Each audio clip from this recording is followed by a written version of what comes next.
நாள் பொழுதிலே ரெண்டு தோட்டம் அப்படிங்கிற தலைப்பிலே சில வார்த்தைகளை நான் சொல்ல போகிறேன். ரெண்டு தோட்டம். ஆண்டவருக்கு மகிமை உண்டாகட்டும். பழைய ஏற்பாட்டிலே ரெண்டு தோட்டம், புதிய ஏற்பாட்டிலே ரெண்டு தோட்டம். ஆண்டவர் பழைய ஏற்பாட்டிலே ரெண்டு தோட்டத்தை குறித்து எழுதி வைத்திருக்கிறார். புதிய ஏற்பாட்டிலே ரெண்டு தோட்டத்தை குறித்து வேதம் சொல்லுகிறது. பழைய ஏற்பாட்டில் உள்ள ரெண்டு தோட்டத்தில் முதலாவது தோட்டம் என்ன? வாசிங்க. எசேக்கியேல் தீர்க்கதரிசன புஸ்தகம் 28ஆம் அதிகாரம் 13ஆம் வசனம். எசேக்கியேல் 28:13. போதும். நீ தேவனுடைய தோட்டமாகிய ஏதேனில் இருந்தவன். இங்க யாரை குறித்து சொல்லுகிறார்? யாரை குறித்து சொல்லுகிறார்? தூதனை குறித்து சொல்லுகிறார். விழுந்து போன தூதனை குறித்து சொல்லப்பட்ட வார்த்தை.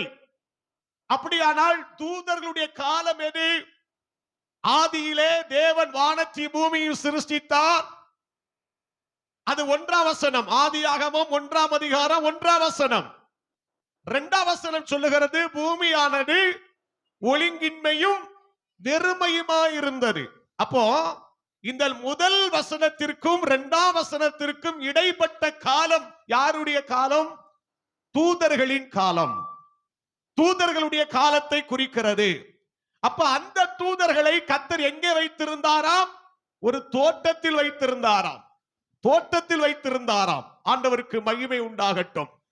பிரியமானவர்களே, ஆண்டவர் ஒரு தோட்டத்தை, அழகான ஒரு தோட்டத்தை ஏற்படுத்தி அந்த தோட்டத்திலே ஆண்டவர் தூதனை வைத்திருந்தார். தூதர்கள் கூட்டத்தை வைத்திருந்தார். ஆண்டவருக்கு மகிமை உண்டாகட்டும். சரி, இன்னொரு தோட்டத்தை குறித்து வாசிக்கிறோம். அதே ஏதேன் தோட்டம்.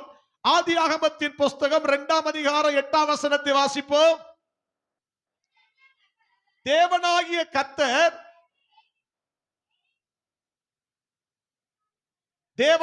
கர்த்தர் கிழக்கே ஏதேன் என்னும் ஒரு தோட்டத்தை உண்டாக்கி, பாருங்க, தாம் உருவாக்கின மனிதனை அங்கே வைத்தார் என்று வேதம் சொல்லுகிறது.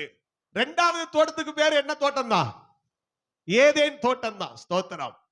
முதல் தோட்டத்தில் இருந்த தேவதூதன் தேவனுடைய சிங்காசனத்துக்கு மேலா என்னுடைய சிங்காசனத்தை உயர்த்துவேன் என்று சொல்லி பெருமை கொண்டபடினாலே அந்த தோட்டத்தை விட்டு ஆண்டவர் அவனை கீழே தள்ளினார். ஆதியாகமத்தின் புஸ்தகம் 2ஆம் அதிகாரம் 8ஆம் வசனத்திலே மனிதனை அவர் உண்டாக்கி, அந்த மனிதனுக்காக ஒரு தோட்டத்தை உண்டாக்கி அந்த தோட்டத்திலே மனிதனை வைத்திருந்தார். மனிதனோ கீழ்ப்படியாமல் போனபடியினாலே அந்த தோட்டத்தை விட்டு ஆண்டவர் அவனை விரட்டினார். ஆக பழைய ஏற்பாட்டு புஸ்தகத்திலே 2 பேரும் தோட்டத்தில் இருந்தார்கள். ஆனால் தோட்டத்திலே இருப்பதற்கு கீழ்ப்படியாமை என்பதினாலே தோட்டத்தை விட்டு விரட்டி அடிக்கப்பட்டார்கள். ஸ்தோத்திரம். பிரியமானவர்களே, 2 பேரும் தோட்டத்தை விட்டு வெளியே போனார்கள். அவன் விழுந்து போன தூதனாய் மாறினான், பிசாசாய் மாறினான். மனிதனோ பாவம் செய்து தேவனை விட்டு தூரம் போனான். பாவம் அவனை ஆளுகை செய்ய ஆரம்பித்தது. புதிய ஏற்பாட்டிலே ஆண்டவர் பார்க்கிறார். ஸ்தோத்திரம். புதிய ஏற்பாட்டில் 2 தோட்டத்தை குறித்து வேதம் சொல்லுகிறது.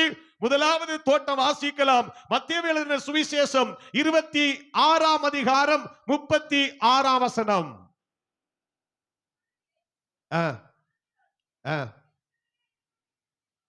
பாருங்க, ஆண்டவராக இயேசு கிறிஸ்துவை குறித்து வேதம் சொல்லுகிறது. இயேசு கிறிஸ்துவை பற்றி 2 தோட்டம் சொல்லுகிறது. ஆண்டவர் முதலாவது அவர் ஊழியத்தினுடைய நாட்களிலே ஜெபிக்கும்படி ஆண்டவர் தெரிந்து கொண்ட தோட்டம் என்ன தோட்டம்? கெத்செமனே தோட்டம். அந்த தோட்டத்திற்கு அவர் அடிக்கடி வந்தார் என்று சொல்லி யோவான் எழுதின சுவிசேஷம் 18ஆம் அதிகாரம் 1-2 வசனங்களை எடுத்தவர்கள் வேகமாய் வாசியுங்கள். இயேசு இவைகளை சொன்ன பின்பு சீசரோடு கூட கெதரோன் என்னும் ஆற்றுக்கு அப்புறம் போனார். அங்கே ஒரு தோட்டம் இருந்தது. அதிலே அவரும் அவருடைய சீசரும் பிரவேசித்தார்கள்.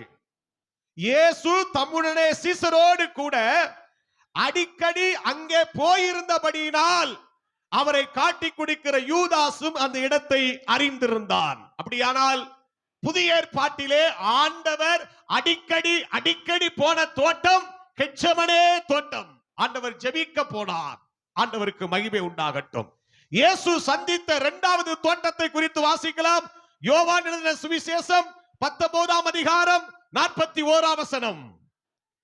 அவர் சிலுவையிலே அறையப்பட்ட இடத்தில் ஒரு தோட்டமும் அந்த தோட்டத்தில் ஒரு காலும் ஒருவனும் வைக்கப்பட்டிராத ஒரு புதிய கல்லறையும் இருந்தது. இயேசு கிறிஸ்துவை ஒரு கல்லறையிலே வைத்தார்களே, அந்த கல்லறை இருந்த இடம் ஒரு தோட்டம் என்று வேதம் சொல்லுகிறது. ஆண்டவருக்கு மகிமை உண்டாகட்டும். ஆண்டவர் தெரிந்து கொண்ட அந்த கெத்செமனே தோட்டத்தின் மூலமாக ஆண்டவருக்கு பாடுகள் வர ஆரம்பித்தது. ஸ்தோத்திரம். பிரியமானவர்களே, மனிதன் இழந்து போன ஆசீர்வாதத்தை, மனிதன் இழந்து போன ஏதேன் தோட்டத்தை ஆண்டவர் மீண்டும் மனிதனுக்கு கொடுக்கும்படி ஆண்டவர் புதிய ஏற்பாட்டிலே ஒரு தோட்டத்திலே இயேசு அங்கே மரித்தார், கல்லறையில் வைக்கப்பட்டார் என்று வேதம் சொல்லுகிறது. இருக்கீங்களா? ஒரு அல்லேலூயா சொல்லாமா? அல்லேலூயா.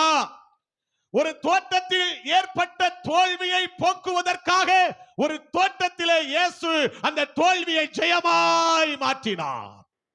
தோட்டத்தில் வந்த தோல்வி ஒரு தோட்டத்தில் ஜெயமாய் மாறுகிறது. அருமையானவர்களே, மனிதனால் ஏற்பட்ட அந்த தோல்வியை மாற்றுவதற்கு புதிய ஏற்பாட்டிலே இரண்டாம் ஆதாமாக இயேசு மனிதனாக இந்த பூமியில வந்து முதல் மனிதனால் வந்த தோல்வியை மாற்றும்படி இரண்டாம் மனிதனாக வந்து ஆண்டவர் இந்த தோல்வியை ஜெயமாய் மாற்றினார். கரங்களை தட்டி ஆண்டவரை மகிமைப்படுத்தலாமா? Praise the Lord. அருமையானவர்களே, பிசாசினால் மனிதன் வஞ்சிக்கப்பட்டு போனானே, அதே பிசாசை ஒரு தோட்டத்தில் வைத்து இயேசு ஜெயித்தார் என்று பரிசுத்த பைபிள் சொல்லுகிறது. ஆக ஒரு தோட்டத்தினால் வந்த தோல்வியை ஒரு தோட்டத்தினால் ஆண்டவர் ஜெயமாய் மாற்றினார். ஒரு மனுஷனால் வந்த தோல்வியை ஒரு மனிதனாய் இந்த பூமிக்கு கடந்து வந்து ஆண்டவர் அதை ஜெயமாய் கர்த்தர் மாற்றினார். பிசாசினால் வந்த அந்த சோதனையை, பிசாசினால் அந்த வந்த இழப்பை, பிசாசினால் மனுக்குலத்துக்கு ஏற்பட்ட இழப்பை போக்கும்படி ஆண்டவர் இந்த தோட்டத்திலே மரணத்துக்கு அதிகாரியாகிய பிசாசானவனை மரணத்தினாலே அழித்தார். ஆக பழைய ஏற்பாட்டில் இருக்கிற தோட்டத்திற்கும் புதிய ஏற்பாட்டில் இருக்கிற தோட்டத்திற்கும் சம்பந்தம் உண்டு. ஒரு ஆமென் சொல்லுங்கள். அல்லேலூயா. கர்த்தருக்கு மகிமை உண்டாகட்டும். ஆண்டவர் பழைய ஏற்பாட்டிலே ஒரு ஏதேன் தோட்டத்தை கர்த்தர் வைத்திருந்தார். புதிய ஏற்பாட்டிலே ஆண்டவர் ஒரு தோட்டத்திலே அவர் அடக்கம் செய்யப்பட்டார். தோத்திரம். அன்பானவர்களே, ஒரு தோட்டத்தில் வந்த பிரச்சனை ஒரு தோட்டத்தை வச்சே கர்த்தர் மாற்றுறாரு. நம் பரிசுத்த வேதாகமத்தில் எல்லாவற்றிற்கும் சம்பந்தம் இருக்கிறது. ஒன்றையும் ஆண்டவர் ஒரு நாளும் ஒருபோதும் வீணாய் செய்கிறதே இல்லை. ஒவ்வொரு வசனத்துக்கும் ஒரு சாராம்சம் இருக்கிறது. கர்த்தருக்கு மகிமை உண்டாகட்டும். அன்பானவர்களே, இப்போது தேவனாகிய கர்த்தர் உங்களை என்னையும் ஒரு தோட்டத்திலே தான் வைத்திருக்கிறார். என்ன தோட்டம்? சபையாகிய தோட்டம். எத்தனை பேர் சந்தோஷமா இருக்கீங்க? ஒரு அல்லேலூயா சொல்லாமா? ஆண்டவர் இப்பொழுது நம்மை ஒரு சபையாகிய தோட்டத்திலே கர்த்தர் வைத்திருக்கிறார். தோத்திரம். அன்பானவர்களே, ஆனபடினாலே ஆண்டவராகிய தேவன் அந்த ஆதி மனிதன் இழந்து போன முதலாவது தோட்டத்தில் இழந்து போன அந்த ஆசீர்வாதத்தை புதிய ஏற்பாட்டில் இயேசு எப்படி தந்தார் என்பதை பற்றி சில வார்த்தைகளை சொல்லி ஆண்டவருடைய வார்த்தைகளை நான் சுருக்கிக் கொள்ள விரும்புகிறேன். கர்த்தர் நம்மோடு இடைபடுவாராக. வாசிக்கும் போது ஆதியாகமத்தின் புஸ்தகம் 2ஆம் அதிகாரத்திலே அவர் கிழக்கே ஏதேன் தோட்டத்தை உண்டாக்கி தாம் உருவாக்கின மனுஷனை அதிலே வைத்தார் என்று வேதம் சொல்லுகிறது. தோட்டத்தை உண்டாக்கி மனிதனை உருவாக்கி அதிலே வைத்தார். முதல்ல ஆண்டவர் என்னத்தை உண்டாக்கினார்? சொல்லுங்க, என்னத்தை உண்டாக்கினார்? ஒரு தோட்டத்தை உண்டாக்கினார். அந்த தோட்டத்தை உண்டாக்கி தாம் உருவாக்கின மனுஷனை அதிலே கொண்டு வந்து கர்த்தர் வைத்தார். புதிய ஏற்பாட்டிலே ஆண்டவர் ஒரு தோட்டத்தை உண்டாக்கி அந்த தோட்டத்திலே ரட்சிக்கப்படுகிற ஜனங்களை அனுதினமும் கர்த்தர் சபையிலே சேர்த்தார். அல்லேலூயா. ஆண்டவர் சபையிலே சேர்க்கிறார். தோத்திரம். அதற்கு முன்பதாகவே அவர் தன்னுடைய சுய ரத்தத்தினாலே சபையை சம்பாத்தியம் பண்ணி அந்த சபையாகிய தோட்டத்திலே தாம் உருவாக்கின தான் ரட்சித்த மனிதனை அந்த சபையிலே கொண்டு வந்து சேர்க்கிறார். சபை சேர்க்கப்பட்டு கொண்டே இருக்கிறார்கள். ஜனங்கள் சபையிலே சேர்க்கப்படுகிறார்கள். சபையிலே ஜனங்கள் சேர்க்கப்படுகிறார்கள். பரலோக மந்தையிலே ஆத்துமாக்கள் ரட்சிக்கப்படுகிறார்கள். பரலோக மந்தை பெருகிக் கொண்டே இருக்கிறது. சாத்தானின் ராஜ்யம் காலியாகிறது. பிதாவின் சாம்ராஜ்யம் பெருகிக் கொண்டே இருக்கிறது. எத்தனை பேருக்கு சந்தோஷம்? ஒரு அல்லேலூயா சொல்லாமா? அல்லேலூயா. ஒரு பக்கத்தில் பிசாசும் தன்னுடைய ராஜ்யத்தை கட்டுகிறான். ஆனால் அந்த ராஜ்யத்திலிருந்து ஜனங்கள் பிடிக்கப்பட்டு, அந்த ராஜ்யத்திலிருந்து ஜனங்கள் கட்டவிழ்க்கப்பட்டு இந்த மந்தையிலே சேர்ந்து கொண்டே இருக்கிறார்கள். அப்படி சேர்ந்தவர்கள் தான் நீங்களும் நானும். ஒரு நாள் நாம் அறியாமையில் இருந்தோம், இருளுக்குள் இருந்தோம், ஸ்தோத்திரம், தேவன் இல்லாமல் இருந்தோம், காணியாட்சிக்கு தூரமாய் இருந்தோம். இப்ப கர்த்தர் நம்மை அந்த இருளின் அதிகாரத்தில் இருந்து நம்மை விடுதலையாக்கி அன்பின் குமாரனுடைய ராஜ்யத்துக்குள்ளே கர்த்தர் நம்மை இணைத்து விட்டார். சந்தோஷத்தோடு கரங்களை தட்டி ஆண்டவரை மகிமைப்படுத்துங்க பார்க்கலாம். அந்த அன்பின் குமாரனுடைய ராஜ்யத்திலே கர்த்தர் நம்மை இணைத்து விட்டார். ஒரு ராஜ்யத்திலிருந்து விடுதலையாகி இன்னொரு ராஜ்யத்துக்குள்ள கர்த்தர் சேர்த்து இருக்கிறார். அந்த ராஜ்யத்துல இருள் இருந்தது, இந்த ராஜ்யத்துல அன்பு இருக்கிறது. பிரைஸ் தி லார்ட், ஹல்லேலூயா. அது இருளின் ராஜ்யம், அது பிசாசின் ராஜ்யம். இது கர்த்தருடைய ராஜ்யம், தேவனுடைய ராஜ்யம், அன்பின் ராஜ்யம். ஸ்தோத்திரம். இந்த ராஜ்யத்துல கொண்டு வந்து கர்த்தர் நம்மை சேர்த்து இருக்கார். நம்முடைய ஆண்டவர் எவ்வளவு நல்லவர் பாருங்க. அப்படியே விட்டிருந்தார்னா நம்முடைய நிலைமை என்னவாகும்? அப்படியே கர்த்தர் நம்ம ரட்சிக்காம விட்டுட்டார்னா நம்முடைய நிலைமை என்னவாகும்? கிருபையா கர்த்தர் ரட்சித்தாரே, அந்த ரட்சிப்பை நினைத்து நினைத்து நம்ம ஆண்டவரை ஸ்தோத்திரிக்க வேண்டும். அந்த ரட்சிப்பு விலையேற பெற்றது. அந்த ரட்சிப்பு விலையேற பெற்றது. ஒவ்வொரு நாளும் சொல்லுங்க, ஆண்டவரே நீர் எனக்கு தந்த ரட்சிப்புக்காக உமக்கு ஸ்தோத்திரம்னு சொல்லுங்க.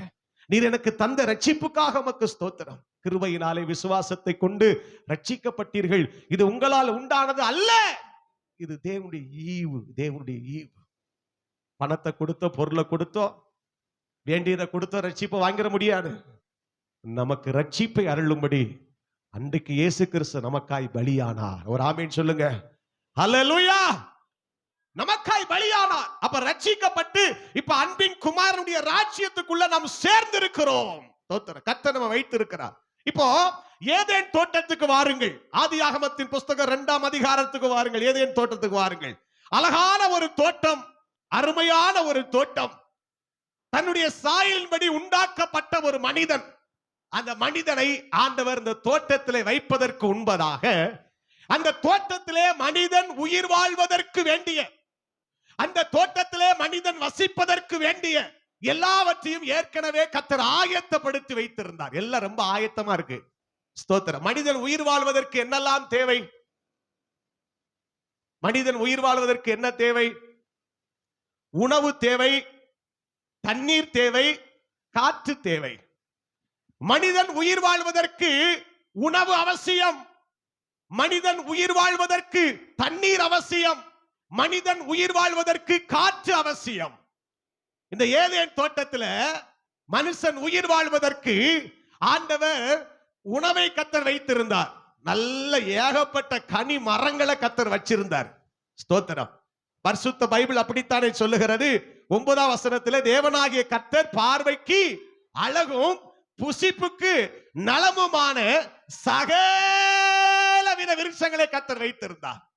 ஸ்தோத்திரம். நல்ல பழங்களை மனுஷனுக்கு கொடுத்தார். நல்ல கனி விருட்சங்கள் அங்கே முளைத்திருந்தது. நல்ல பழங்கள் இருந்தது. மனுஷன் ஆரோக்கியமா இருக்க வேண்டும், மனுஷன் சுகமா இருக்க வேண்டும் அப்படின்னு ஆண்டவர் நல்ல கனி விருட்சங்களை எல்லாம் கர்த்தர் ஏற்படுத்தி வைத்திருந்தார். ஒரு அல்லேலூயா சொல்லாமா? ஸ்தோத்திரம்.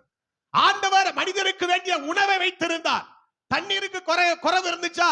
தண்ணீருக்கு குறைவே கிடையாது. ஆண்டவர் என்ன செஞ்சாரா? தோட்டத்திற்கு தண்ணீர் பாயும்படி ஏதேனில் இருந்து ஒரு நதி ஓடி பிரிந்து 4 பெரிய ஆறுகளாய் மாறிச்சான். ஏதேன் தோட்டத்துல 4 ஆறு ஓடிச்சு. ஸ்தோத்திரம். எவ்வளவு பெரிய தோட்டம் பாருங்கள். 4 ஆறுகள் ஓடுகிற ஒரு செழிப்பான தோட்டம். தண்ணீருக்கு பஞ்சமில்லை, உணவுக்கு பஞ்சமில்லை. ஸ்தோத்திரம். காற்றுக்கும் பஞ்சமில்லை. அப்ப மனுஷன் உயிர் வாழ்வதற்கு வேண்டிய எல்லாவற்றையும் கர்த்தர் அங்கே வைத்திருந்தார். நல்ல கவனிங்க, எல்லாவற்றையும் கர்த்தர் அங்கே வைத்திருந்தார். ஸ்தோத்திரம். பிரியமானவர்களே, இப்போ மனிதனை பார்த்தவர் சொன்னார் பாருங்க, ஆண்டவர் என்ன செய்தார் மனிதனை. 7ஆம் வசனத்தை வாசிங்க. தேவனாகிய கர்த்தர் மனுஷனை பூமியின் மண்ணினாலே உருவாக்கி ஜீவ சுவாசத்தை அவன் நாசியிலே ஊதினார், மனுஷன் ஜீவ ஆத்துமா ஆனான். இப்ப மனுஷனுக்குள்ள இருக்கிற அந்த காற்று, அந்த சுவாசம் என்ன சுவாசம்? ஜீவ சுவாசம். அதுக்குள்ள என்ன இருந்தது? பேசுங்க, என்ன இருந்துச்சு? ஜீவன். பிரியமானவர்களே, ஆண்டவர் மனுஷனுடைய நாசியிலே ஜீவ சுவாசத்தை ஊதினார், அவன் ஜீவ ஆத்துமா ஆனான் அப்படின்னு எழுதப்பட்டிருக்கிறது. கர்த்தருக்கு மகிமை உண்டாகட்டும். மனிதன் உயிர் வாழ்வதற்கு வேண்டிய எல்லாவற்றையும் தேவன் தோட்டத்தில் வைத்திருந்தார். இப்ப பாருங்க, சற்று ஆழமாய் இந்த வார்த்தைகளை நாம் தியானிக்கும் போது ஸ்தோத்திரம், ஆண்டவர் மனுஷன் சரீர பிரகாரமாய் உயிர் வாழ்வதற்கு, சரீர பிரகாரமாய் உயிர் வாழ்வதற்கு வேண்டிய எல்லாவற்றையும் ஆயத்தப்படுத்தி வைத்திருந்தார். ஆத்துமா, உள்ளே இருக்கிற ஆத்துமா உயிர் வாழ்வதற்கும் ஆண்டவர் ஆயத்தப்படுத்தி வைத்திருக்கிறவர். எத்தனை பேர் ஆமென் சொல்வீங்க? அல்லேலூயா. தண்ணீர் குடிக்கலன்னா செத்து போவோம். குறிப்பிட்ட நாள் வரைதான் இருக்க முடியும். சாப்பிடலன்னா உயிரோடு இருக்க முடியாது. அப்ப இந்த உலகத்தில் இந்த உயிர் இருக்கிறதே, இந்த உயிர் வாழ்வதற்கு தான் ஆண்டவர் நல்ல வேலைகளை கத்த தருகிறார். நல்ல உழைக்கிறோம், நல்ல சம்பாத்தியம் பண்றோம், நல்ல சாப்பிடுகிறோம். ஆண்டவர் நல்ல தண்ணீரை கத்த நமக்கு தருகிறார். நல்ல தாமிரபரணி தண்ணீரை கத்த தந்தார். ஒரு ஆமென் சொல்லுங்கள். ஸ்தோத்திரம். நல்ல செழிப்பை கத்த தந்திருக்கிறார், நல்ல காற்றை கத்த தந்திருக்கிறார். ஆனால் பிரியமானவர்களே, உயிர் என்பது வேற, ஜீவன் என்பது வேற. உயிர் என்பது சரீர சம்பந்தப்பட்டது, ஜீவன் என்பது ஆத்துமா சம்பந்தப்பட்டது. ஸ்தோத்திரம். எத்தனை பேருக்கு விளங்குது? ஒரு ஆமென் சொல்லுங்க பார்க்கலாம். உயிர் என்பது சரீர சம்பந்தப்பட்டது, ஜீவன் என்பது ஆத்துமா சம்பந்தப்பட்டது.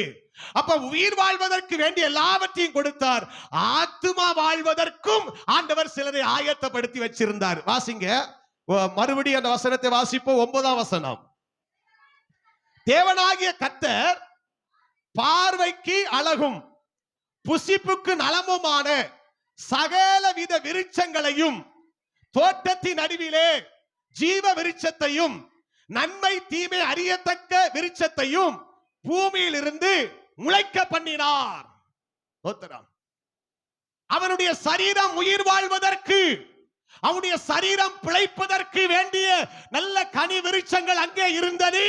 அது மாத்திரமல்ல, அவனுடைய உள்ளான அந்த ஆத்துமா வாழ்வதற்கும், நீடுழியாய் வாழ்வதற்கும், நித்தியமாய் வாழ்வதற்கு வேண்டிய ஆகாரம் அங்கே இருந்தது. பிரியமானவர்களே, ஆனால் மனிதன் என்ன செய்தான்? கவனியுங்கள். வேதத்தை நாம் வாசிக்கும் போது மனிதன் என்ன செய்தான்? மனிதன் ஆத்துமா வாழ்வதற்கு வேண்டிய ஆகாரத்தை அவன் புசிக்கவில்லை. ஆத்துமா வாழ வேண்டிய ஆகாரத்தை புசியாமல் நன்மை தீமை இன்னதென்று அறியத்தக்க விருட்சத்தை அவன் புசித்தான். புசிக்கும் நாளில் அவர் சொன்னார், நீ சாகவே சாவா என்று சொன்னார். ஆதாமை பார்த்து, ஏவாளை பார்த்து, இதை புசிக்கும் நாளில் நீங்கள் சாகவே சாவீர்கள் என்று சொன்னார். ரெண்டு பேரும் ஆத்துமாவிலே ஜீவனற்ற நிலைமைக்கு தள்ளப்பட்டார்கள். சரீரத்துல உயிர் இருந்துச்சு, சரீரத்துல உயிர் இருந்துச்சு. ஆதாம் எத்தனை வருஷம் உயிரோடு வாழ்ந்தான்? ஆதாம் எத்தனை வருஷம் உயிரோடு இருந்தான்? 930 வருஷம் உயிரோடு இருந்தான். 930 வருஷம் உயிரோடு இருந்தான். ஸ்தோத்திரம். பிரியமானவர்களே, ஆனால் கர்த்தர் சொல்லுகிறார், இதை புசிக்கும் நாளில் நீங்கள் சாகவே சாவீர்கள், சாகவே சாவீர்கள். அப்படியானால் ஆத்துமாவிலே மரணம் வந்தது, சரீரத்திலே மரணம் வரவில்லை. ஆத்துமாவிலே பலன் இல்லை, சரீரத்திலே பலன் இருந்துச்சு. பலன் இருந்ததுனால தான் 930 வருஷம் வரைக்கும் உயிர் வாழ்ந்தான். அன்பானவர்களே, இதைத்தான் புதிய ஏற்பாட்டில் வாசிக்கிறோம். உன் ஆத்துமா வாழ்வது போல நீ எல்லாவற்றிலும் வாழ்ந்து சுகமாயிரு என்று வேதம் சொல்லுகிறது. சரீரம் 100 வயது வரைக்கும் வாழ்ந்திருந்தாலும் ஆத்துமா வாழாமல் இருந்தால் என்ன பிரயோஜனம்? சிலர் சொல்லுவார்கள், இத்தனை வருஷம் வரைக்கும் உயிரோடு இருந்தாங்க, இத்தனை வருஷம் வரைக்கும் இந்த பூமியில உயிரோடு இருந்தாங்க. 930 வருஷம் உயிரோடு இருந்து என்ன பிரயோஜனம்? குமாரரையும் குமாரத்திகளையும் தான் பெற்றான். அதற்கு பிற்பாடு பிரியமானவர்களே, ஆதாமை குறித்து அதிகமாக எழுதப்படவில்லை. அவன் சரீரத்தில் உயிரோடு இருந்த நாட்கள் ஏராளம். ஆனா ஆத்துமாவிலே பலன் இல்லாமல் இருந்தான். யோசித்து பாருங்கள், நம்முடைய ஆத்துமாவிலே மனிதன் ஏதேன் தோட்டத்திலே இழந்து போன ஆத்தும செழிப்பை கர்த்தர் கொடுப்பதற்காக புசியாமல் தவறவிட்ட ஜீவ விருட்சத்தின் கனியை நாம் புசிப்பதற்காக ஆண்டவர் சொன்னார், அங்கே ஒரு கனி இருக்கிறது, அது ஜீவ விருட்சத்தின் கனி. அதை நீ புசித்தால் உனக்கு மரணமே இல்லை, நீ என்றென்றைக்கு உயிரோடு இருக்கலாம் என்று சொன்னார். அந்த கனியை அவன் புசிக்காம தவற விட்டுட்டான். அதனாலதான் புதிய ஏற்பாட்டில் ஆதாம் ஏதேன் தோட்டத்தில் இழந்து போன ஆத்தும ஆசீர்வாதங்களை கொடுப்பதற்காக இயேசு கிறிஸ்து புதிய ஏற்பாட்டிலே ஒரு தோட்டத்தின் மூலமாய் இந்த ஆத்தும செழிப்பை, ஆத்தும ஆசீர்வாதத்தை கர்த்தர் நமக்கு கொடுத்தார். எத்தனை பேர் விசுவாசிக்கிறீங்க? அல்லேலூயா. புதிய ஏற்பாட்டில் வாங்க. புதிய ஏற்பாட்டு என்ன சொல்லுகிறது பாருங்கள். ஸ்தோத்திரம். கர்த்தருடைய வார்த்தையை பற்றி வேதம் சொல்லும் போது 1 யோவான் 1:1 கர்த்தருடைய வார்த்தைக்கு பேரு ஜீவ வார்த்தை. என்ன வார்த்தை? ஜீவ வார்த்தை. அந்த வார்த்தையில என்ன இருக்கு? ஜீவன் இருக்கு. அப்புறம் பாருங்க, தண்ணீர். தண்ணீருக்கு என்ன தண்ணீர் சொன்னாரு? ஜீவ தண்ணீர். ஜீவ தண்ணீர் என்று சொன்னார். வார்த்தைக்கு ஜீவ வார்த்தை என்று சொன்னார். தண்ணீருக்கு ஜீவ தண்ணீர் என்று வேதம் சொல்லுகிறது. அப்பத்தை குறித்து யோவான் 6 சொல்லும்போது சொன்னார், ஜீவ அப்பம் நானே என்று சொன்னார். அல்லேலூயா. அப்ப நம்முடைய ஆண்டவர், நம்முடைய ஆத்தும மனவாளனாகிய இயேசு கிறிஸ்து நம்முடைய ஆத்துமா செழிக்க வேண்டும், நம்முடைய ஆத்துமா நினைத்தையும் கொழுப்பையும் உண்டது போல திருப்தி அடைய வேண்டும் என்பதற்காக, உள்ளான மனிதனை திருப்திப்படுத்துவதற்காக ஜீவ வார்த்தையா இயேசு வந்தார், ஜீவ அப்பமாக இயேசு வந்தார், ஜீவ தண்ணீராக இயேசு வந்தார். எத்தனை பேருக்கு விளங்குது? ஒரு கையை வைத்து ஒரு அல்லேலூயா சொல்லுங்க பார்க்கலாம். அல்லேலூயா. அம்மா, அந்த வார்த்தையை நீ புசித்தால், இந்த வார்த்தையை நீ புசித்தால் உனக்கு என்ன வரும்? ஜீவன் வரும். Praise the Lord. இயேசு கிறிஸ்து கல்வாரி சிலுவையிலே உயிரை விட்டார் என்று வேதம் சொல்லுகிறதா? ஜீவனை விட்டார் என்று வேதம் சொல்லுகிறதா? ஜீவனை விட்டார். ஆண்டவரை குறித்து புதிய ஏற்பாடு சொல்லுகிறது, அவர் ஜீவனை கொடுக்கவும் அந்த ஜீவன் பரிபூரணப்படவும் வந்தார். இயேசு இல்லாதவன் ஜீவன் இல்லாதவன். அல்லேலூயா. அப்ப கிறிஸ்து தான் நமக்கு, நம்முடைய ஆத்துமா வாழ்வதற்கு மூல காரணம் யாருன்னா இயேசுதா. இயேசுதா. ஸ்தோத்திரம். அன்பு சகோதரனே, அன்பு சகோதரியே, உங்களுக்குள்ளே புறம்பான மனுஷனும் இருக்கிறான், உங்களுக்குள்ளே உள்ளான மனுஷனும் இருக்கிறான். உங்கள் புறம்பான மனுஷன் நல்லபடியாக வாழ்ந்து உள்ளான மனுஷன் கெட்டு போனால் உங்களுக்கு என்ன பிரயோஜனம்? ஸ்தோத்திரம். உள்ளான மனுஷன் நல்லா வாழணுமே. உள்ளான மனிதன் நாளுக்கு நாள் புதிதாக்கப்படுகின்ற நேரம் இது. உள்ளான மனிதன் நாளுக்கு நாள் புதிதாக்கப்படுகின்ற நேரம் இது. சோர்ந்து போகாதே, நீ சோர்ந்து போகாதே, சோர்ந்து போகாதே, நீ சோர்ந்து போகாதே, அது சீக்கிரத்தில் நீங்கிவிடும். இந்த லேசான உபத்திரவம் அது சீக்கிரத்தில் நீங்கிவிடும். இந்த லேசான உபத்திரவம். உள்ளான மனிதன், உள்ளான மனிதன் வாழணும். உள்ளான மனிதன் ஏன் சபை? உள்ளான மனிதனை வாழ வைக்கிற இடம் சபை. உள்ளான மனிதனுக்கு போஜனம் கொடுக்கிற இடம் சபை. உள்ளான மனிதனுக்கு தண்ணீர் கொடுக்கிற இடம் சபை. உள்ளான மனிதனுக்கு ஜீவ அப்பமாகிய கிறிஸ்துவை வெளிப்படுத்துகிற இடம் சபை. அல்லேலூயா. புறம்பான மனுஷன் உயிர் வாழ்வதற்கு உங்களுக்கு ஒரு வீடு இருக்குங்க. உள்ளான மனுஷன் உயிர் வாழ்வதற்கு தான் கர்த்தர் சபையை வச்சிருக்கிறாரு. ஒரு ஆமென் சொல்லுங்க பார்க்கலாம். நிறைய பேர் பலனையும் எல்லாத்தையும் வீட்டுல வச்சுட்டு வந்தீங்கன்னு நினைக்கிறேன். ஸ்தோத்திரம். சுகத்தையும் பலனையும் வீட்டுல வச்சுட்டு வந்தீங்களா? நல்ல சத்தமா ஒரு அல்லேலூயா சொல்லுங்க பார்க்கலாம். அல்லேலூயா. உலக பிரகாரமான சரீரமான வெளி தோற்றமான மனுஷன் உயிர் வாழ்வதற்கு, புறம்பான மனுஷன் உயிர் வாழ்வதற்கு வீடு, உள்ளான மனுஷன் உயிர் வாழ்வதற்கு சபை. ஸ்தோத்திரம். வாரத்துல ஒரு நாள் மாத்திரம் நல்லா சாப்பிட்டுட்டு வீட்டுல போய் வாரத்துல ஒரு நாள் நல்லா சாப்பிட்டுட்டு 6 நாளும் சாப்பிடாம இருந்தீங்கன்னா நீங்க எப்படி இருப்பீங்க? சரீர பிரகாரமா நான் சொல்றேன். ஒரு நாள் மாத்திரம் நல்லா சாப்பிட்டுட்டு 6 நாள் சாப்பிடாம இருந்தீங்கன்னா எப்படி இருப்பீங்க? இப்ப எப்படி இருக்கீங்களா? அப்படி இருப்பீங்க. உள்ளான மனிதன் வளருவதற்கு வாரத்துல ஒரு நாள் ஞாயிற்றுக்கிழமை மாத்திரம் சாப்பிட்டு நல்லா சாப்பிட்டுட்டு மத்த நாள் ஆத்மாவுக்கு பட்டினி போட்டால் ஆத்மா எப்படி செழிப்பா இருக்கும்? அதனாலதான் ஒவ்வொரு நாளும் வேத வசனத்தை ஜீவ வார்த்தைய உள்ள வாங்கிக்கிட்டே இருக்கணும். ஜீவ வசனத்தை உட்கொண்டு கொண்டே இருக்கணும், சாப்பிட்டுக்கிட்டே இருக்கணும். கர்த்தருக்கு மகிமை உண்டாகட்டும். மனுஷன் அப்பத்தினாலே மாத்திரமல்ல, தேவனுடைய வாயிலிருந்து புறப்படுகிற ஒவ்வொரு வார்த்தையினாலும் இந்த ஆத்துமா பிழைக்கும். அல்லேலூயா. காலையில வசனம், மாலையில வசனம், இரவு வசனம். கர்த்தருக்கு மகிமை உண்டாகட்டும். அப்படியே உள்ளான மனுஷன் அப்படியே செம்ப செழிப்பா இருக்கணும்.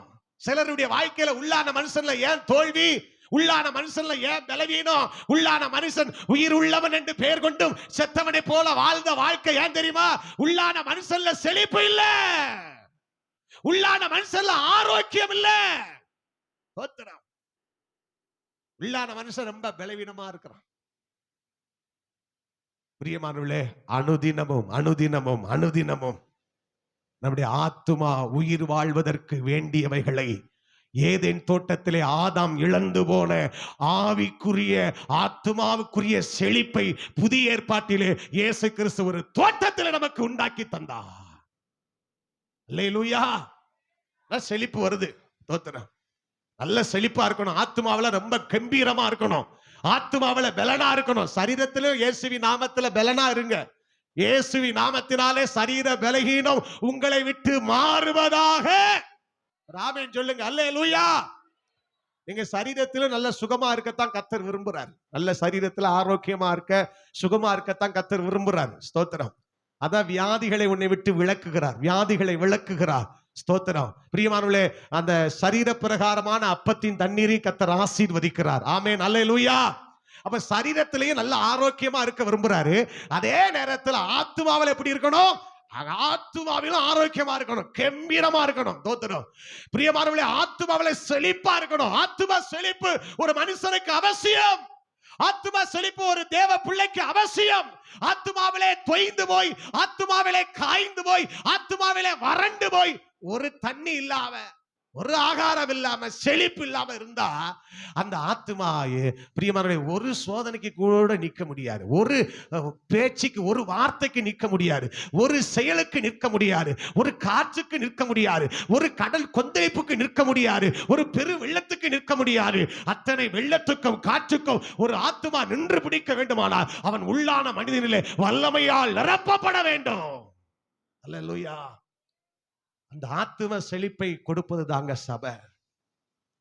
மனுஷன் ஆதி தோட்டத்துல, ஏதேன் தோட்டத்துல இந்த விருட்சத்தை புசிக்காம விட்டுட்டான். தோத்திரம்.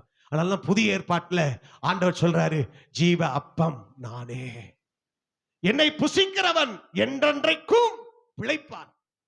என்றென்றைக்கும் பிழைப்பான். என்னை புசிக்கிறவன் என்றென்றைக்கும் பிழைப்பான். தோத்திரம். அப்படின்னா என்ன புசிக்கிறவனுக்கு ஆத்துமாவில் என்ன இல்ல? மரணம் இல்ல. என்ன புசிக்கிறவனுக்கு ஆத்துமாவில் மரணம் இல்ல. அவன் என்றென்றைக்கும் பிழைப்பான். ஜீவ தண்ணீர் நானே அப்படின்னு சொன்னார். நானே ஜீவ தண்ணீர். ஆண்டவரே, ஜீவ தண்ணீர் நீரா? அப்படியானால் அந்த தண்ணீரை தாரும் ஆண்டவரே.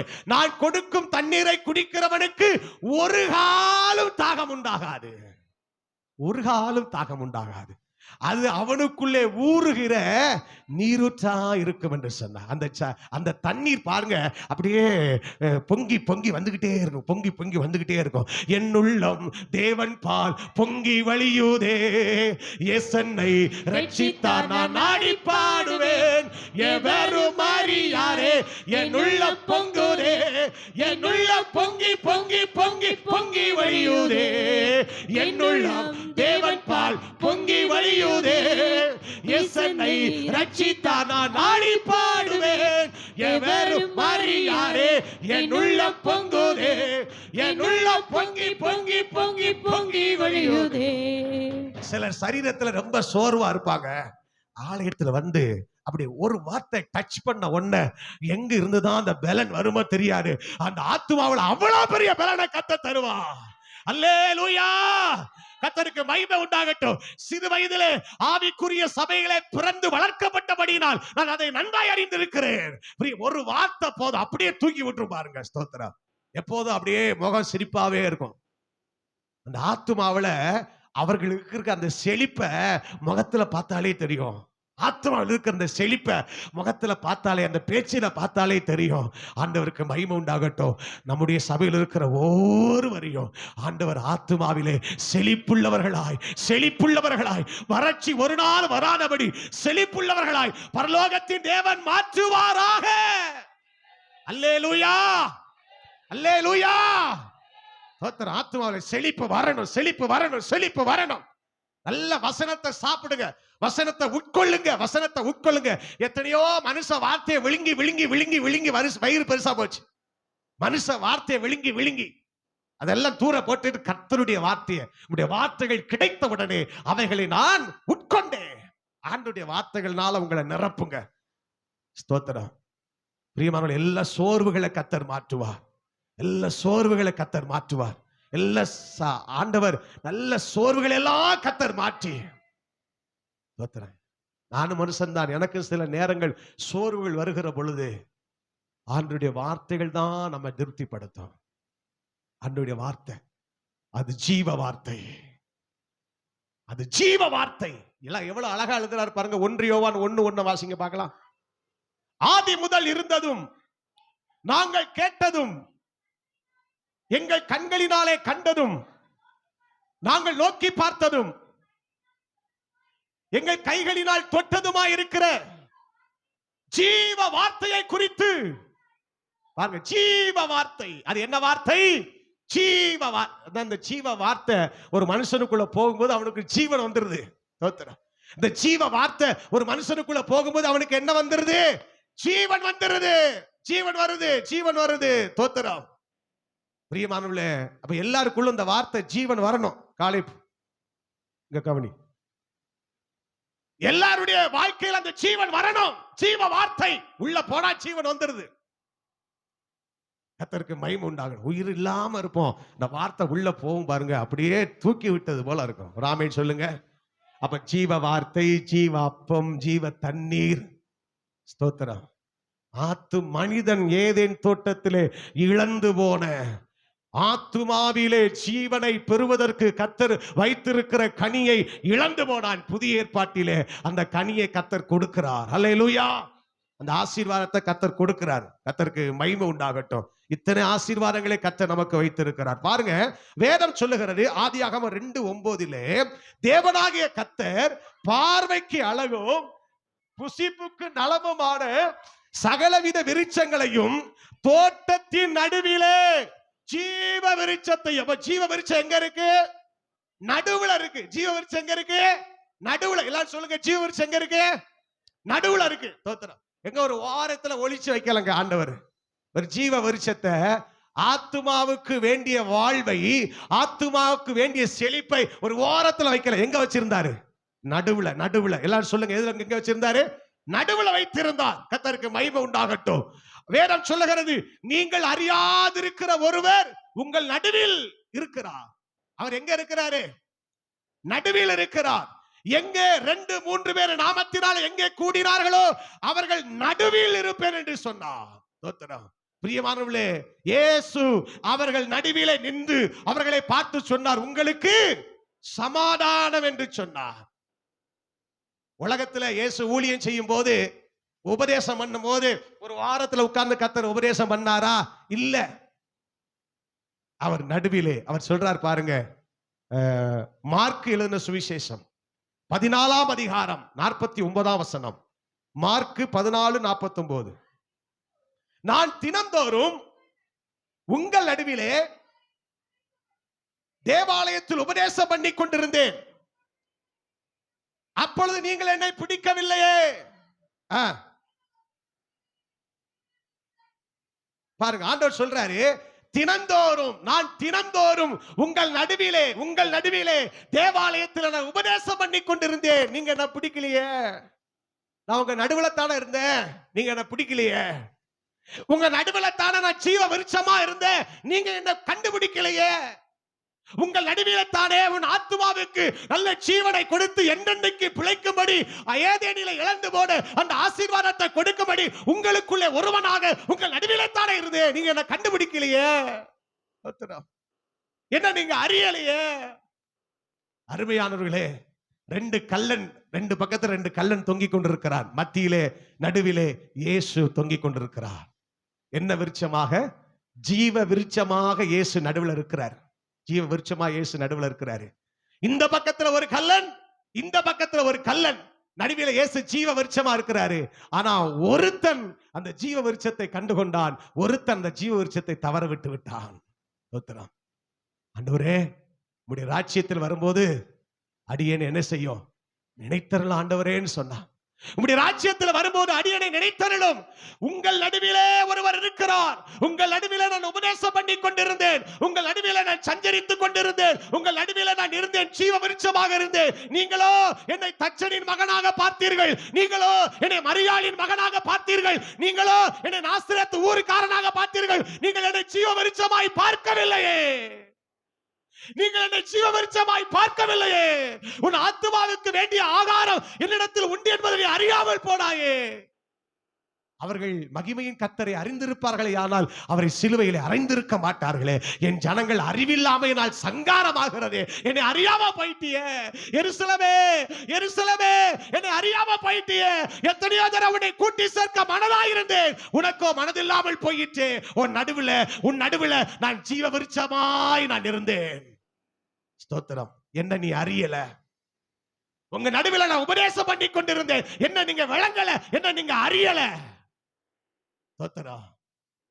ஆனால் ஒரு கல்லன், ரெண்டு கல்லனுக்கு மத்தியில இயேசு நடு விருட்சமாய் ஜீவ விருட்சமாய் தொங்கிக் கொண்டிருந்ததை ஒரு கல்லன் விளங்கிக் கொண்டான். உடனே ராஜ்யத்திற்கு தகுதியானான். அருமையானவர்களே, இந்த நடு விருட்சத்தின் கனி தோட்டத்திலே நடுவிலே ஆண்டவர் ஜீவ விருட்சத்தின் கனியை வைத்திருந்தார். தோட்டத்தின் நடுவிலே ஜீவ விருட்சத்தை கர்த்தர் வைத்திருக்கிறார். தோத்திரம். இப்போது நாம் விசுவாசிக்க வேண்டும், நம் தேவன் நம் நடுவில் உலாவுகிறார். ஆமென், அல்லேலூயா. அந்த ஜீவ விருட்சமாகி அந்த இயேசு, ஆத்துமாவின் மணவாளன் இயேசு நடுவிலே இப்ப உலாவிட்டே இருக்கிறார். நம் நடுவிலே ஸ்தோத்திரம், நடுவில் இருக்கிறார். யோவான் சொன்னா, நீங்கள் அறியாத ஒருவர் உங்கள் நடுவில் இருக்கிறார். நான் சொல்றேன், நாம் அறிந்திருக்கிற ஒருவர் நடுவில் இருக்கிறார். அல்லேலூயா. அவரை நம்ம பிடிச்சுக்கணும். பிரைஸ் எல்லாம் விட்டுறக்கூடாது. ஆத்துமா செழிப்புக்கு வேண்டிய ஆகாரத்தை தருகிற ஆண்டவர் நம் நடுவில் இருக்கிறார். அல்லேலூயா. யூதர்கள் அறியாமல் போனார்கள். ஆனால் அது எப்பக்கம் அவர்கள் பயங்கரமான ஒரு சோதனை, பயங்கரமான ஒரு பெரிய அழிவை சந்தித்தார்கள். சத்துருக்கள் உன்னை எப்பக்கமும் உன்னை சூழ மதில் போட்டு உன்னை நெருக்குவார்கள் என்று ஆண்டவர் சொன்னாரே. என்ன அறியாம போயிட்டிய. இப்ப சொல்ற, உனக்கு கிடைக்கிற இந்த நாளிலாகிலும் உன் சமாதானத்துக்கு ஏற்றவைகளாய் இருக்கிற என்னை நீ அறிந்து கொண்டால் உனக்கு நலமாயிருக்கும் என்று ஆண்டவர் சபைக்கு சொல்றார். அல்லேலூயா. என் மகனே, என் மகளே, ஸ்தோத்திரம். உன் ஆத்துமாவுக்கு வேண்டிய செழிப்பை வைத்துக் கொண்டு உன் நடுவில் நான் உட்கார்ந்து இருக்கிறேன், உன் நடுவில் நான் அசைவாடுகிறேன். பிரியமான தேவ பிள்ளைய, அப்ப அந்த ஜீவ விருட்ச கனி எங்க வச்சிருந்தாருன்னா நடுவுல தான் கர்த்தர் வச்சிருந்தாரு. ஸ்தோத்திரம். பிரியமானவர்களே, அந்த ஏதேன் தோட்டத்துல ஆதாமுக்கு ஒரு ஏவாளை கர்த்தர் உருவாக்கும் போது அந்த ஏவாளை ஆதாமுடைய விழா எலும்பிலிருந்து ஏவாளை உருவாக்கினாராம். விழா எலும்பிலிருந்து ஏவாளை உருவாக்கினாராம். ஸ்தோத்திரம். அதே போல புதிய ஏற்பாட்டிலே வேதம் சொல்லுகிறது, அருமையானவர்களே, புதிய ஏற்பாட்டை நாம் திருப்பி பார்க்கும் போது இயேசு கிறிஸ்து சிலுவையிலே தொங்கிக் கொண்டிருக்கிறார். ஒருவன் அவருடைய விழாவிலே குத்தினான். குத்தின போது இரத்தமும் தண்ணீரும் வந்தது. அந்த இரத்தம் தான் இன்றைக்கு மணவாட்டி சபையாய் உருவெடுத்திருக்கிறது. வேதம் சொல்லுகிறது, அவர் தம்முடைய சுய இரத்தத்தினாலே சம்பாதித்த சபை. ஆதாமுடைய விழா எலும்பிலிருந்து ஏவாள் வந்தது போல கிறிஸ்துவின் விழா எலும்பிலிருந்து உருவாக்கப்பட்டதுதான் சபை. அல்லேலூயா. அந்த தோட்டத்துக்கும் இந்த தோட்டத்துக்கும் பிரியமானவர்களே நிறைய காரியங்கள் இருக்கிறது. அன்பானவர்களே, ஆதி மனிதன் இழந்து போன அதே ஜீவ விருட்சத்தின் கனியை புதிய ஏற்பாட்டில ஒரு தோட்டத்தின் மூலமாய் கர்த்தர் நமக்கு தருகிறார். என்னுடைய சரீரம் மெய்யான போஜனமாக இருக்கிறது, என் ரத்தம் மெய்யான பானமாக இருக்கிறது. இதை ஆண்டவர் தருகிறார். இந்த ஜீவ விருட்சத்தின் கனியை நாம் புசித்தால் நம்முடைய ஆத்துமாவுக்கு மரணமே இல்லை. நம்முடைய ஆத்துமாவுக்கு மரணமே இல்லை. இந்த சரீரத்துக்கு மரணம் உண்டு. ஒரு நாள் இந்த சரீரம் மண்ணுக்கு நேராக போகும். ஒரு நாள் இந்த சரீரத்தை விட்டு ஆத்துமாவும் ஆவியும் பிரியும். இந்த சரீரம் மண்ணுக்குள் போகும். இந்த சரீரம் மண்ணிலிருந்து வந்த சரீரம் மண்ணுக்கு போகும். ஆனால் ஆத்துமா தேவன் தந்தது. ஆத்துமா அவர் தந்தது. சுவாசம் அவர் தந்தது. ஜீவ சுவாசத்தை அவன் நாசியிலே ஊதினார். அவன் ஜீவ ஆத்துமா ஆனான். ஆத்துமா அழிவில்லாதது. அந்த ஆத்துமா தேவ சமூகத்துக்கு போக வேண்டுமானால் ஆத்துமாவில் ஆதாம் இழந்து போன, ஆதாம் ஆத்துமாவிலே மரித்து போன, ஆத்துமாவிலே செழிப்பில்லாமல் போன, அந்த ஆதாம் இழந்து போன அந்த ஆசீர்வாதத்தை புதிய ஏற்பாட்டிலே ஒரு தோட்டத்தின் மூலமாய் கர்த்தர் கொடுக்கிறார். ஒரு அல்லேலூயா சொல்லுங்க பார்க்கலாம். அல்லேலூயா. அந்த மனவாட்டியாக ஆதாமில் விழா எலும்பிலிருந்து ஏவாள் வந்தது போல இன்னைக்கு ஆண்டவருடைய விழா எலும்பிலிருந்து அன்னைக்கு சபை உருவாக்கி இருக்கிறது. ஸ்தோத்திரம். சுய ரத்தத்தினாலே ரத்தத்தினாலே சம்பாதித்த சபை. இந்த சபை என்ன சபை அப்படின்னா ரத்தத்தினாலே சம்பாதித்த சபை. இந்த ரத்தத்துக்கு அவர் இந்த சபைக்கு கிரயம் கொடுத்திருக்கு. எதை கிரயம் கொடுத்தார்? ரத்தத்தையே கிரயமா கொடுத்தார். ரத்தத்தை கிரயமா கொடுத்து சபையை மீட்ட ஆண்டவர். பணத்தை கிரயமா கொடுக்கல, ரத்தத்தையே கிரயமாய் கொடுத்தார். அதான் வேதம் சொல்லுகிறது, கிரயத்திற்கு கொல்லப்பட்டீர்களே. நம்ம விசுவாசிக்க வேண்டும், ஆண்டவர் என்ன கிரயத்துக்கு வாங்கி இருக்கிறார். அல்லேலூயா. நான் அடிக்கடி சொல்வேன் அல்லவா, நீங்களும் நானும் கிரயத்திற்கு கொல்லப்பட்டவர்கள். நம்ம எல்லாம் யாருன்னா, நம்ம சரீரம், நம்முடைய ஆத்துமா ஒரு பட்டா பூமியாக இருக்கிறது. பரலோகத்தின் தேவன் இதை விலை கொடுத்து வாங்கி இதுல குடி இருக்கிறார். நம்முடைய ஆண்டவர் புறம்போக்கு தெய்வங்கள் அல்ல. நம்முடைய ஆண்டவர் பட்டா பூமியில வசிக்கிற ஆண்டவர். அல்லேலூயா. ஸ்தோத்திரம். பிரியமானவர்களே, அப்ப ஆண்டவராகிய தேவன் மனவாட்டி சபை எப்படி உருவாக்குறார் பாருங்க. அன்றைக்கு ஏதேன் தோட்டம் மனுஷனுக்கும் தேவனுக்கும் பகை ஏற்படுத்தியது. ஆதாமுக்கும் தேவனுக்கும் பகையை ஏற்படுத்தியது அந்த ஏதேன் தோட்டம். ஆனால் புதிய ஏற்பாட்டில் எபேசியர் 2ஆம் அதிகாரத்தை வீட்டிலே போய் வாசித்து பாருங்கள். அந்த பகையை ஆண்டவர் சிலுவையிலே கொன்று இரு திறத்தாரை ஒப்புரவாக்கினார். அல்லேலூயா. பகையை சிலுவையிலே கொன்னாரு. பகையை சிலுவையிலே கொன்னாரு. ஆண்டவர் புதிய ஏற்பாட்டிலே ஒரு தோட்டத்தின் மூலமாக மனிதனுக்கும் தேவனுக்கும் ஏற்பட்ட பகையை சிலுவையில இயேசு கொன்றார். கர்த்தருக்கு மகிமை உண்டாகட்டும். எவ்வளவு பெரிய ஆசீர்வாதத்தை கர்த்தர் நமக்கு வச்சிருக்கிறார் பாருங்க. ஆதியில ஏதேன் தோட்டத்திலே மனிதன் இழந்து போன ஆசீர்வாதங்கள் அனைத்தையும் புதிய ஏற்பாட்டிலே ஒரு தோட்டத்தின் மூலமாய் கர்த்தர் நமக்கு தருகிறார். பகையை கொன்னார் சிலுவையில. மனிதன் தேவன் நெருங்க முடியாது. மனிதன் தேவன் கிட்டி சேர முடியாது. தேவனை கண்டால் மனிதன் செத்து விடுவான். ஐயோ, தேவனை கண்டேனே, நான் செத்து போவேனே. நெருங்க முடியாது. ஆனால் இப்போ மனுஷன் தேவனோடு நெருங்கத்தக்கதாக மனிதனுக்கும் தேவனுக்கும் நடுவாக நின்ற அந்த பிரிவினை என்ற சுவரை கர்த்தர் தகர்த்து பகையை சிலுவையிலே கொன்று இரு தரத்தாரையும் கர்த்தர் ஒப்புரவாக்கினார். நல்ல கைகளை தட்டி ஆண்டவரை மகிமைப்படுத்தலாமா? Praise the Lord. ஒன்றை சொல்லி நான் முடிக்கிறேன். ஏதேன் தோட்டத்தில் ஆதாம் இல்லாத நேரத்தில் சர்ப்பத்தின் வடிவிலே சத்துரு வந்து ஏவாளை வஞ்சித்தான். ஆண்டவர் புதிய ஏற்பாட்டிலோ ஒரு நாள் நம்முடைய ஆண்டவர் நம்மை விட்டு போகிறதே இல்லை. இந்த மணவாளன் எப்போதும் நம்மோடு கூட இருக்கிறார். உலகத்தின் முடிவு பரியந்த சகல நாட்களிலும் உன்னோடு கூட இருப்பேன் என்று சொன்ன ஆண்டவர். ஹல்லேலூயா. ஒரு நாளும் பிரியவே மாட்டாருங்க. ஒரு நாளும் பிரிய மாட்டார். ஸ்தோத்திரம். ஆதியிலே ஏதேன் தோட்டத்திலே ஆதாமுக்கும் ஏவாளுக்கும் இருந்த அந்த தொடர்பு விரிசலான போது, அந்த ஐக்கிய விரிசலான போது பிசாசு உள்ள வந்துட்டா. ஆனா மணவாட்டிக்கும் மணவாளனுக்கு இருக்கிற விரிசல் ஏற்படக்கூடாது என்பதற்காகத்தான் எப்போதும் நிரந்தரமாய் நம்மோடு கூட இருக்கிறார். இப்போ கர்த்தர் நம்மோடு கூட இருக்கிறார். எப்போதும் கர்த்தர் நம்மோடு கூட இருப்பார். ஆண்டவர் என்றென்றும் சதாகாலமும் நம்மோடு கூட இருப்பார். அவர் நேற்றும் இன்றும் என்று மாறாத ஆண்டவர். ஆதியிலே ஏதேன் தோட்டத்திலே மனிதன் இழந்த ஆசீர்வாதம் அனைத்தையும் புதிய ஏற்பாட்டிலே ஒரு தோட்டத்தின் நிமித்தமாய் கர்த்தர் நமக்கு தருகிறார். இந்த தோட்டம் நமக்கு வெற்றி தந்த தோட்டம். இந்த தோட்டம் நமக்கு ஜெயம் தந்த தோட்டம். இந்த தோட்டம் பகையை சிலுவையிலே கொன்ற தோட்டம். இந்த தோட்டம் அவரோடு ஐக்கியப்பட்டு அவருடைய ஜீவ வார்த்தைகளையும் ஜீவ தண்ணீரையும் ஜீவ அப்பத்தையும் புசிக்கும்படி கர்த்தர் நமக்கு தந்த தோட்டம். இந்த ஆராதனை வேளையில நாம் அதை ஆண்டவருடைய சமூகத்திலே ஒப்பு கொடுக்க போகிறோம். ஒருவேளை ஆத்துமாவிலே பலன் இல்லாதவர்களாய் நீங்கள் வந்திருக்கலாம். உங்கள் ஆத்துமாவிலே கர்த்தர் ஒரு புது பலனை கர்த்தர் தரப்போகிறார். எல்லாரும் இருக்கிற இடத்துல அப்படியே கண்களை மூடி பரலோகத்தின் தேவனை நோக்கி பார்ப்போம். எல்லாரும் அப்படியே கண்களை மூடி. Praise the Lord. Hallelujah, hallelujah, hallelujah.